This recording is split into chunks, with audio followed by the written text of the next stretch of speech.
యమ్మీ యమ్మీ యమ్మీ యమ్మీ కొయ్యూర పప్పు ready. Video కనుక నచ్చితే లైక్, షేర్, సబ్స్క్రైబ్, ఫాలో చేయడం మాత్రం మర్చిపోకండి. ఓకేనా? Love you all. బాయ్. మీరందరు బాగుండాలని కోరుకుంటూ bye. Hi friends, good morning. కొయ్యూర అండ్ శనగపప్పు చేస్తున్నాయి. ఇవాళ ఎమ్మి ఎమ్మి టేస్టీగా ఉంటుంది. సింపుల్గా ఫస్ట్ ఆయిల్ వేసి పెట్టేసుకున్నాను నేను మూకుల్లో. అండ్ ఇక్కడ జీలకర్ర, ఎల్లిగడ్డ దంచి పక్కన పెట్టుకొని ఫ్లేవర్ బాగుంటుంది. ఇలా రెండు కలిపి దంచడం వల్ల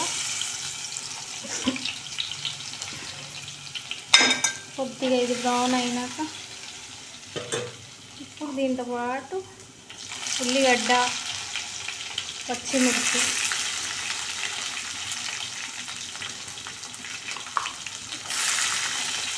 ఇది కొద్దిగా ఫ్రై చేసుకొని శనగపప్పు, కొద్దిగా పిడికెడు శనగపప్పు సరిపోతుంది మనకు. చాలా బాగుంటుంది శనగపప్పు తోటకూర.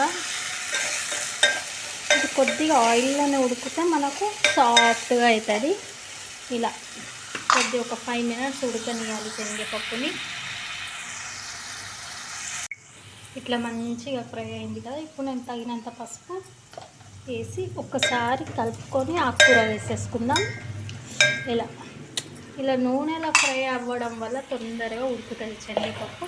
ఎక్కువ ఉడకాల్సిన అవసరం కూడా లేదు, పలుకునే ఉంటేనే బాగుంటుంది. ఇప్పుడు వచ్చేసి కొయ్యూర ఇలా కొయ్యూర వేసుకొని ఒక 2 నిమిషాలు అలానే వదిలేసేయాలి. వాటర్ అంతా వచ్చేస్తుంది. కొద్దిగా ఉప్పు వేసేసి కొద్దిసేపు మూత పెట్టామంటే మొత్తం దగ్గరికి అవుతుంది. మూత తీసి చూసుకుందాం. ఇలా దగ్గరికి అయింది కదా. ఒకసారి మంచిగా కలిపేసి, ఎప్పుడైనా ఆకుకూరలో ఉప్పు తక్కువ వేసుకోవాలి. ఆకుకూరలలో ఉప్పు క్వాంటిటీ ఉంటుంది కాబట్టి. నాకైతే కొయ్యూర చాలా ఇష్టం. ఎంతమందికి ఇష్టమో కామెంట్ చేసి చెప్పండి. అండ్ శనగపప్పు కొయ్యూర. నేను ఇక్కడ ఒక టమాటా వేసుకుంటున్నా, పెద్ద సైజుది. మీకు ఇష్టం ఉంటే వేసుకోండి, లేకపోతే లేదు. ఒక టమాటా వేసేసి, వేయంగానే ఎప్పుడైనా టమాటా కలపొద్దు, ఉడకది. వేసి మూత పెట్టి వదిలేసారు. పప్పు ఉడికిపోతుంది అండ్ టమాటా కూడా ఉడుకుతుంది.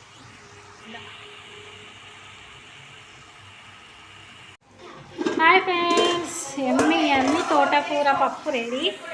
ఇలా చూసారా? ఇట్లా ఎక్కువ మెత్తగా కావద్దు, ఎక్కువ.